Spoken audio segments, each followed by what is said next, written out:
Hey everybody, it's me. Thanks for giving me a reason to put on a little bit of bronzer and lipstick today.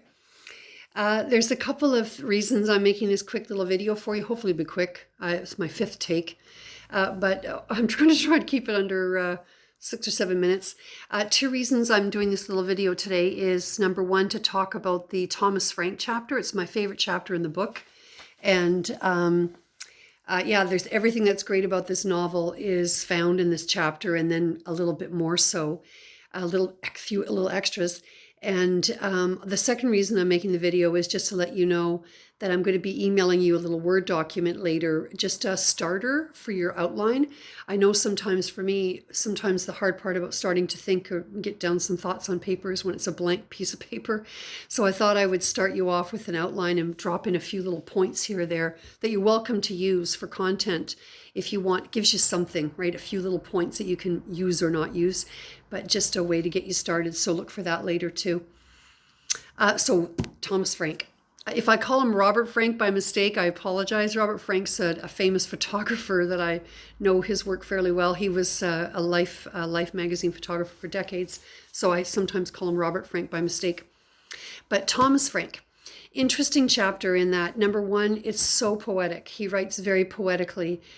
His turn of phrase is much softer and more poetic than it has been up till now. And he also uniquely, this chapter is written in the second voice, the second person perspective.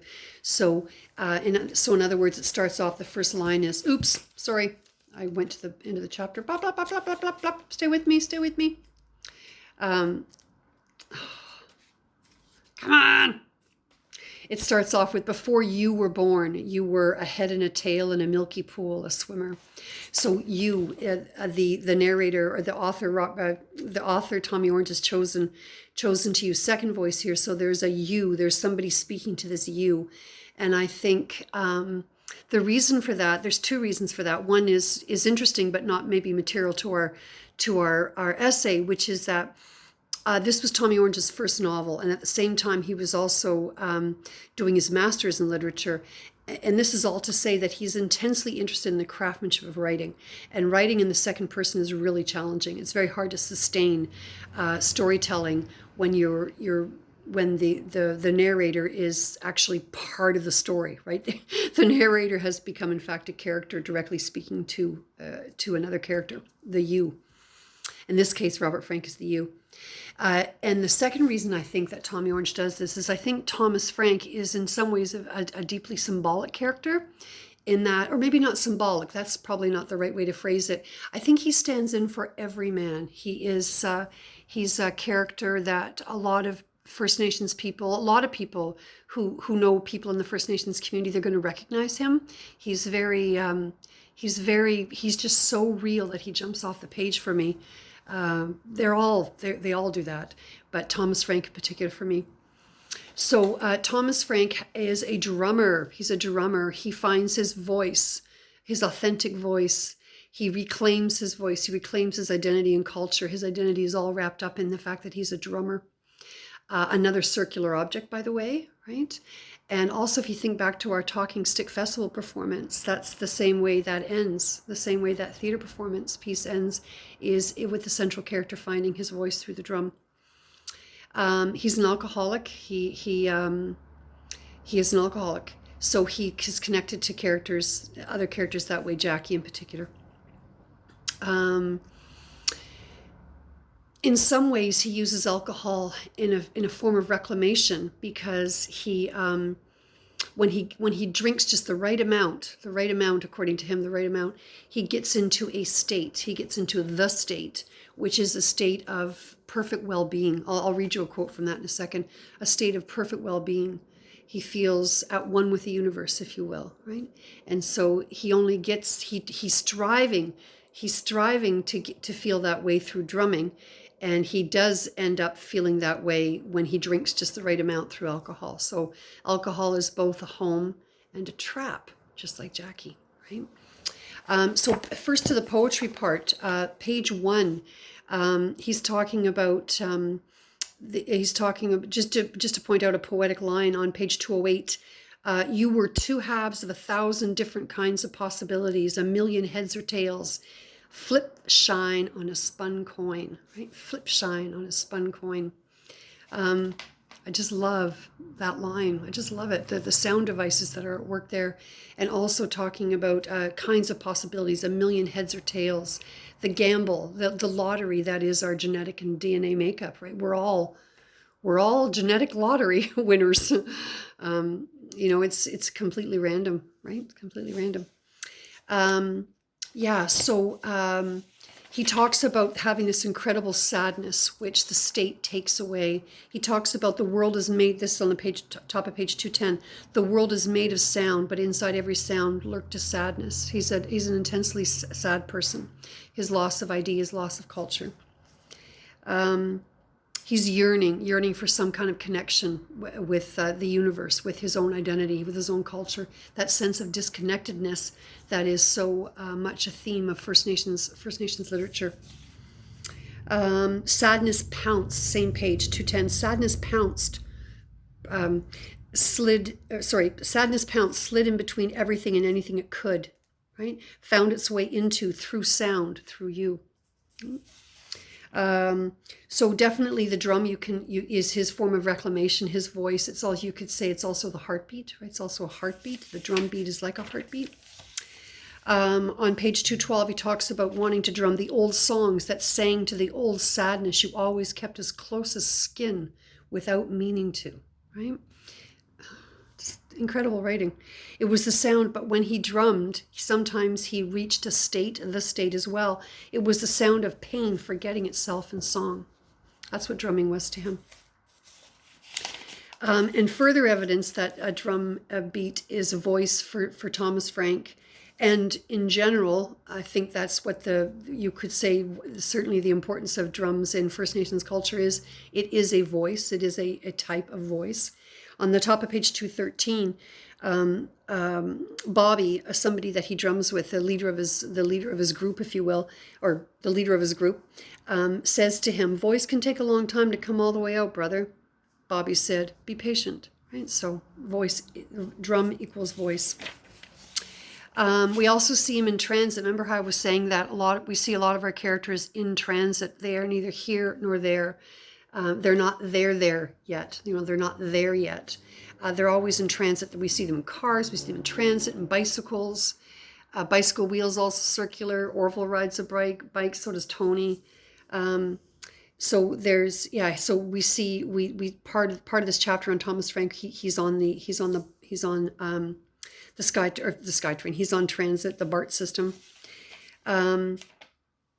There's a little bit of colonization that comes in when he talks about walking downtown Oakland and he sees all the hipsters and artists who hover and buzz around. America's white suburban vanilla youth. So loss of culture and also colonization. Interesting quote for there. It sort of connects to me where he says, page sort of about third of the way down on page 215, he said, it's how out of place they are. He's talking about the white suburban youth. It's how out of place they are, all the while looking like they own the place, right? This neither here nor there again, right? Okay. He then there's at the bottom of page 250 talks about his father with great love. His father who developed a permanent injury to himself when he was putting in a basketball court in the backyard for his kids. So he speaks of his dad with a great deal of love. If Robert Thomas, I told you I'd do it. Thomas Frank is also half white and half First Nations. 216, he talks about being part of his identity and a loss, like he's so conflicted, right? Because he is both white and First Nations. He talks about he carries a chip on his shoulder. He's talking about it being as big as a concrete slab because you're from a people who took and took and took and took. He repeats it 4 times, right? And from a people taken, right? So obviously he repeats took 4 times and taken once. He wants to emphasize that fact that it's the taking and the taking and the taking that is critical to a negative, to the First Nations negative experiences of identity and culture because it was taken from them. So it also links to colonization as well. On page 217, he mentions that there's a too wide, your parents maybe burned a too deep, too wide God hole through you. The hole was unfillable. And he only is able to fill it with alcohol and the drum, right? So it's another loss of culture through Western religion. His parents were of the residential school system and or converted to Western religion. And so it left your parents maybe burned a too deep, too wide God hole through you. Again, circular. Interesting. So loss of ID and culture there. So the state, I mentioned briefly before, the state is talked about on page 218. And this is a big part of his identity because he loves being in the state. The state is a perfect sense of well-being when you are at peace with yourself, you're at peace with the universe. Everything is like zeitgeist. Everything is just flowing and happening. He gets to that state sometimes when he drums too. A couple of other things to mention. Oh, he kills a bat on page 220. He's a custodian for the Indian Center where the powwow is. The Indian Center are the people who are putting on the powwow, so he's connected to the powwow that way. Thomas Frank is, and a bat gets into the building and he's asked to get rid of it, and he ends up crushing it to death with his hands. Page 210, blood and thin bones and teeth in a pile in your hands. You threw it down. And that sort of struck out at me as similar to Daniel when he shot the mourning dove, right? Because it sounded too sad, right? He shot the mourning dove. And so this, I'll stop there because I'm not sure if I could summarize it all really well enough in this moment, but just this crushing of nature, right? This obliteration of nature, which is opposite to culture, right? Opposite to one's natural culture. It's not authentic. Let's see, and I think that's about it. That's almost there.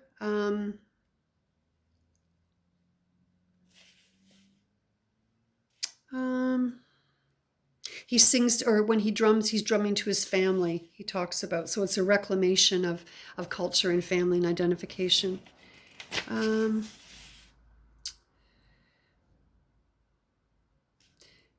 Sorry, I thought I had all my notes together, but I missed a couple of pages here. Oh, the reclamation part about the drumming, the final. He's heading towards the powwow now at the end of the chapter, and he said he writes, or the author writes, you do and don't want to be there. You want to drum, but also to be heard drumming, not as yourself, but just as the drum, the big drum sound made to make the dancers dance. Right? So reclamation. He wants to be part of a bigger whole. It's not about his identity. It's about having a shared identity with others. That's important to him.